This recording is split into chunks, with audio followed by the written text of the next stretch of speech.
നേതാക്കളുടെ കൂടിക്കാഴ്ച അത് യുക്രൈൻ പ്രസിഡന്റും അമേരിക്കൻ പ്രസിഡന്റും തമ്മിലുള്ള കൂടിക്കാഴ്ചയായിരുന്നു. യുക്രൈന് നേരെ ആക്രമണം കടുപ്പിച്ചിരിക്കുകയാണ് ഇപ്പോൾ റഷ്യ. അമേരിക്കൻ പ്രസിഡന്റ് ഡൊണാൾഡ് ട്രംപും യുക്രൈൻ പ്രസിഡന്റ് വ്ളാഡിമിർ സെലൻസ്കിയും തമ്മിൽ വൈറ്റ് ഹൌസിൽ നടന്ന ചർച്ച അലസിപ്പിരിഞ്ഞിരുന്നു. ഇതിന് പിന്നാലെയാണ് റഷ്യ ആക്രമണം കടുപ്പിച്ചിട്ടുള്ളത്. കിഴക്കൻ യുക്രൈനിലെ ഡൊണസ്റ്റിക് മേഖലയിലെ ജനവാസ കേന്ദ്രങ്ങളായ ബല്ലാസ്റ്റേയും സ്കുട്നെയും റഷ്യ കീഴടക്കി കഴിഞ്ഞു എന്നുള്ളതാണ് വിവരം. രഞ്ജിത്ത് രാമചന്ദ്രൻ ആണ് വാർത്തയുടെ വിശദാംശങ്ങളുമായി ചേരുന്നത്. രഞ്ജിത്തിലേക്ക് എത്തുന്നതിന് മുമ്പ് ഇന്നലെ നടന്നൊരു കൂടിക്കാഴ്ച, ആ കൂടിക്കാഴ്ചയുടെ ദൃശ്യങ്ങൾ അടക്കം നമ്മൾ കണ്ടതാണ്. ആ കൂടിക്കാഴ്ചയിൽ വ്ളാഡിമിർ സെലൻസ്കിയും അതോടൊപ്പം തന്നെ ഡൊണാൾഡ് ട്രംപും തമ്മിൽ ഏറ്റുമുട്ടുന്നതാണ് കാണാൻ സാധിച്ചത്. നമുക്ക് ആ ദൃശ്യങ്ങൾ ഒരിക്കൽ കൂടി പ്രേക്ഷകരിലേക്ക് എത്തിച്ച ശേഷം വളരെ പെട്ടെന്ന് എത്താം. Problems bringing people into your military, and do you think that it's respectful to come to the Oval Office of the United States of America and attack the administration that is trying to prevent the destruction of your country? A lot of questions. Let's start from the beginning. Sure. First of all, during the war, everybody has problems. Even you, but you have nice ocean and don't feel now, but you will feel it in the future. God bless. You don't know that. God bless. God bless. You will not have a war. Don't tell us what we're going to feel. We're trying to solve a problem. Don't tell us what we're going to feel. I'm not telling you. Because you're in no position to dictate that. That's Remember exactly this. You're in no position to dictate what we're going to feel. We're going to feel very good. You will feel influence. We're going to feel very good and very strong. You will feel influence. You're right now not in a very good position.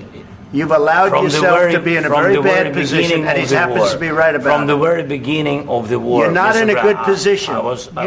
Ranjith ചേരുന്നുണ്ട്. രഞ്ജിത്ത്, നമ്മൾ ഇന്നലെ ഈ വാർത്ത വിശദമായി report ചെയ്തതാണ്. അതിന് പിന്നാലെ ഇതാ ഇപ്പോൾ ഈ യുദ്ധം കൂടുതൽ കടുക്കുന്ന സാഹചര്യം ആണ് ഉണ്ടാകുന്നത്.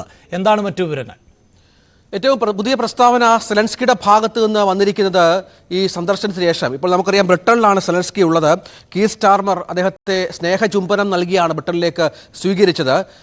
ട്രംപിനോട് നേരിട്ട് സംസാരിച്ചു. ട്രംപ് പറഞ്ഞ കാര്യങ്ങളെ എതിർത്തു എന്നത് യൂറോപ്യൻ യൂണിയനുള്ളിൽ സെലൻസ്കിക്ക് വലിയ വീരപരിവേഷം നൽകിയിട്ടുണ്ട് എങ്കിൽ പോലും ഏറ്റവും ഒടുവിലായി സെലൻസ്കിയുടെ പ്രസ്താവന ഈ മിനറൽ എഗ്രിമെന്റ്, അതായത് ധാതു സമ്പത്തുമായി ബന്ധപ്പെട്ട അമേരിക്കയുടെ ആവശ്യം അംഗീകരിക്കാം എന്ന തരത്തിലുള്ള ചില നിർദ്ദേശങ്ങൾ അല്ലെങ്കിൽ പ്രസ്താവനകൾ സെലൻസ്കിയുടെ ഭാഗത്ത് ഉണ്ടാകുന്നു എന്നത് പ്രധാനമാണ്. അതിന് ബദലായി, അതായത് അത് അംഗീകരിച്ചാൽ തങ്ങളുടെ സെക്യൂരിറ്റി ഉറപ്പാക്കണം എന്നാണ് ഇപ്പോൾ സെലൻസ്കി യു എസിനോട് ആവശ്യപ്പെട്ടിരിക്കുന്നത് എന്ന വളരെ പ്രധാനപ്പെട്ട ഒന്നുണ്ട്.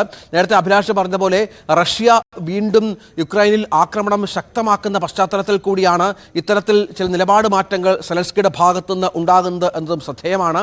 ഏതായാലും ഡൊണാൾഡ് ട്രംപ് ഇതിനോട് എങ്ങനെ പ്രതികരിക്കും എന്നാണ് കാത്തിരുന്ന് കാണേണ്ടത്. ഇന്നലെ നടന്ന സംഭവങ്ങൾ ട്രംപിനെ വല്ലാതെ പ്രകോപിതനാക്കിയിരുന്നു. നാറ്റോ അംഗത്വവുമായി ബന്ധപ്പെട്ട് ഇനിയുള്ള യുക്രൈൻ്റെ ഒരു നീക്കത്തെയും പിന്തുണയ്ക്കില്ല എന്ന് അസന്നിഗ്ധമായി ട്രംപ് വ്യക്തമാക്കിയ പശ്ചാത്തലം കൂടിയുണ്ട്. യൂറോപ്യൻ യൂണിയനും ഇതുമായി ബന്ധപ്പെട്ട ചില നിർദ്ദേശങ്ങൾ ട്രംപിന്റെ ഭാഗത്തുനിന്നുണ്ടാകുമെന്നാണ് കരുതേണ്ടത്.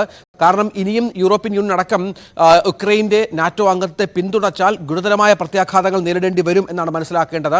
അതിന് മുന്നോടിയായി നാറ്റോയ്ക്കുള്ള സഹായം, അതായത് നമുക്കറിയാം ഏതാണ്ട് 22% നാറ്റോയുടെ ഫണ്ടും യു എസ് നൽകുന്നതാണ്. ഇത് കോടിക്കണക്കിന് ഡോളർ തുക നാറ്റോയ്ക്ക് വർഷങ്ങളായി യു എസിന്റെ സഹായമുണ്ട്. 32 അംഗരാജ്യങ്ങളിൽ 22% പണവും നൽകുന്ന യു എസ് ആണ് എന്ന് മനസ്സിലാക്കുമ്പോഴാണ് നാറ്റോയുടെ നിലനിൽപ്പ് തന്നെ യു എസിനെ ആശ്രയിച്ചാണ് എന്ന് മനസ്സിലാക്കേണ്ടത്. ആ പണം യു എസ് നൽകില്ല എന്ന് തീരുമാനിച്ചാൽ അത് നാറ്റോയ്ക്ക് വലിയ തിരിച്ചടിയാവുകയും ചെയ്യും. പക്ഷെ അപ്പോഴും യൂറോപ്യൻ യൂണിയന്റെ ഭാഗത്ത് നിന്ന് നേരത്തെ പറഞ്ഞ പോലെ സെലൻസ്കിക്ക് വലിയൊരു വീരപരിവേഷം ലഭിക്കുന്ന പശ്ചാത്തലം കൂടിയുണ്ട്. ബ്രിട്ടനിൽ പറന്നിറങ്ങിയ സെലൻസ്കിയെ ബ്രിട്ടീഷ് പ്രസിഡന്റ് തന്നെ സ്വീകരിക്കുന്ന പശ്ചാത്തലം, പ്രധാനമന്ത്രി സ്വീകരിക്കുന്ന പശ്ചാത്തലം വളരെ പ്രധാനമായി മാറി.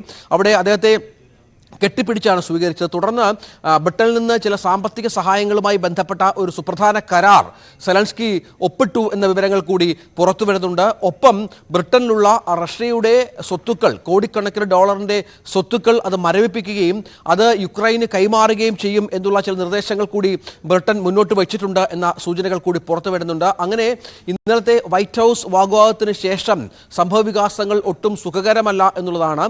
അത് സെലൻസ്കിയുടെ ചില ചുവടുമാറ്റങ്ങൾ മാറ്റി നിർത്തിയാൽ ട്രംപ് ഏത് വിധത്തിൽ ഇത്തരം സംഗതികളോട് വഴങ്ങും എന്നത് കാത്തിരുന്ന് കാണേണ്ടി വരും. അഭിലാഷ്, എന്തായാലും ഇപ്പോഴും യുദ്ധം അവസാനിപ്പിക്കുവാനുള്ള ശ്രമങ്ങൾ തുടരുകയാണ്. സൗദിയിലെ US റഷ്യ ഉച്ചകോടിക്ക് പിന്നാലെ യുക്രൈൻ യുദ്ധത്തിന് പരിഹാരം കാണുന്നതിന് വേണ്ടി ബ്രിട്ടൻ അന്താരാഷ്ട്ര ഉച്ചകോടി ഇന്ന് നടക്കുകയാണ്.